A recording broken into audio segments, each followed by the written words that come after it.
18 মাস পর রাজ্যে ফিরলেন অনুব্রত মণ্ডল। ভোর 5:20 কলকাতা বিমানবন্দরে সকন্যা এসে পৌঁছন অনুব্রত মণ্ডল। তার অনুগামীরা তারা বাইরে অপেক্ষা করছিলেন বিমানবন্দরের।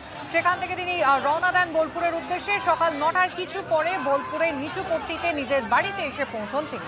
मीरा सफेद तुरंत खुले, भरपूर झाग दे और इसकी स्मार्ट साइंस दे स्मार्ट केयर और फ्रेशनेस। मेरी चॉइस मीरा सफेद। সরাসরি আপনাদের বোলপুর নিয়ে যাব। আমাদের প্রতিনিধি অর্ণব মুখোপাধ্যায় রয়েছেন আমাদের সঙ্গে। অর্ণব, বেলা গড়িয়েছে, আজ মুখ্যমন্ত্রী প্রশাসনিক বৈঠক রয়েছে, আমরা জানি তিনি বীরভূমেই রয়েছেন। অনুব্রত মণ্ডল সাক্ষাৎ কি করবেন? দেখো, এখন যেরকমটা বোঝা যাচ্ছে যে এই সম্ভাবনা অত্যন্ত ক্ষীণ। বস্তুত বলা চলে যে আজকে কিন্তু এই সাক্ষাৎ হচ্ছে না। তার কারণ ইতিমধ্যেই প্রশাসনিক বৈঠক শেষ করে মমতা বন্দ্যোপাধ্যায় তিনি কিন্তু রওনা দিয়েছেন তার হেলিপ্যাডের উদ্দেশ্যে, যেমনটা এখন অবধি সূত্র মারফত জানা যাচ্ছে। অন্যদিকে অনুব্রত মণ্ডল এবং তার কন্যা সুকন্যা মণ্ডল তারা রয়েছেন ঠিক এই বাড়িতেই তারা রয়েছেন। তো স্বাভাবিকভাবে তারাও বেরোননি, তারাও কোথাও যাচ্ছেন না। অন্যদিকে মুখ্যমন্ত্রী মমতা বন্দ্যোপাধ্যায় তিনি কিন্তু রওনা দিচ্ছেন।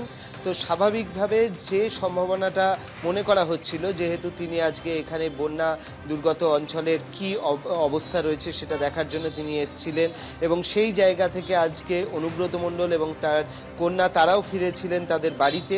সেই জায়গা থেকে একটা দেখা হওয়ার সম্ভাবনা ছিল, কিন্তু সেই সম্ভাবনা নেই। অন্যদিকে এটাও তোমাকে বলে রাখা ভালো যে সকাল থেকে যারা যারা নেতারা এসছেন, মানে যারা বিধায়ক বলো, মন্ত্রী বলো বা জেলা সহসভাপতি বলো, এরকম যারা এসছেন কারুর সঙ্গে অনুব্রত মণ্ডল কিন্তু দেখা করেননি।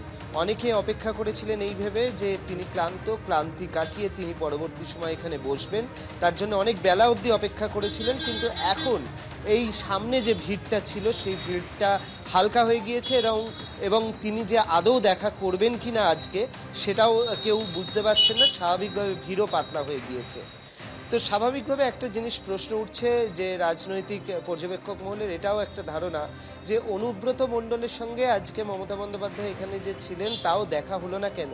তাহলে কি এরম কোনো সম্ভাবনা ছিল যে বারবার তার যে জামিন খারিজ হচ্ছিল সেই জায়গায় কেন্দ্রীয় এজেন্সির আইনজীবীরা বারবার তাকে প্রভাবশালী এই তত্ত্ব তুলে ধরছিলেন, এবং সেই জায়গা থেকে আজকে মমতা বন্দ্যোপাধ্যায়ের সঙ্গে তার যদি সাক্ষাৎ হতো যে তিনি বেল পেয়ে ফেরার পরে, সেক্ষেত্রে সেই তত্ত্বটা কি আবার ফিরে আসতো না? এই একটা প্রশ্নের কারণেই কি আজকে সাক্ষাৎটা হলো না, এই প্রশ্নটা বারবার ফিরে আসছে। কিন্তু যাই হোক, কারণ এখন জানা না গেলেও সাক্ষাৎ আজকে হচ্ছে না বলা চলে। তার কারণ মমতা বন্দ্যোপাধ্যায় ইতিমধ্যেই রওনা দিয়েছেন, আর অন্যদিকে অনুব্রত মণ্ডল তিনি সকালবেলা কর্মীদের সঙ্গে রাস্তায় দেখা করতে করতে আসছিলেন, এবং বাড়িতে এসে সুনির্দিষ্ট 2-3 জন কর্মীর সঙ্গে দেখা করেছেন, আর কারুর সঙ্গে দেখা করেননি। এবং তারপরে তিনি যে ওপরে উঠে গিয়েছেন, তার কন্যাকে মাঝখানে দেখা গিয়েছিল একবার নিচে নামতে, কিন্তু অনুব্রত মণ্ডল আর নিচে নামেননি, এবং যেটা জানা যাচ্ছে যে তিনি ক্লান্ত এবং তিনি সেই কারণেই রেস্ট নিচ্ছেন। অর্ণব, ধন্যবাদ।